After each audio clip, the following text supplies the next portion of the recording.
ഇതാണ് ഞാൻ വാങ്ങിയ ചീനിച്ചട്ടി. ഇത് ഞാൻ നേരത്തെ അവിടെ കണ്ടുവച്ചിരുന്നതായിരുന്നു. എനിക്ക് ഭയങ്കരമായിട്ട് ഇഷ്ടപ്പെട്ട ഒരു ചീനിച്ചട്ടിയായിരുന്നു. ഇതിൻ്റെ വില എത്രയാണെന്നറിയോ? 1600.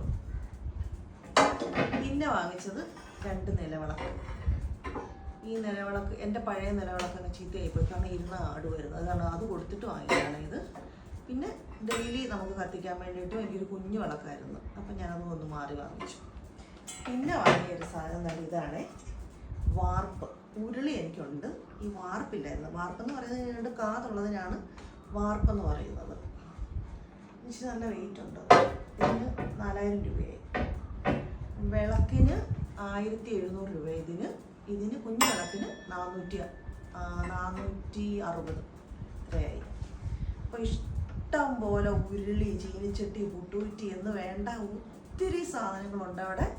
ആർക്കെങ്കിലും വേണമെങ്കിൽ മാന്നാത്ത് കരീം സ്റ്റോഴ്സ് അവിടെ പോയാൽ നമുക്ക് ആവശ്യാനുസരണം എല്ലാ സാധനവും വാങ്ങിക്കാം. പിന്നെ ഒരു കാര്യം, നമ്മുടെ വീട്ടിലുള്ള പഴയ സാധനങ്ങളൊക്കെ, അതായത് ഇതുപോലുള്ള പഴയ പാത്രങ്ങൾ, പഴയ ഇരുമ്പിൻ്റെ സാധനങ്ങൾ, പ്ലാസ്റ്റിക്, ന്യൂസ് പേപ്പർ, ഇതെല്ലാം കൊണ്ട് കൊടുത്തു കഴിഞ്ഞാൽ അവർ നമുക്ക് നല്ല വില തരും.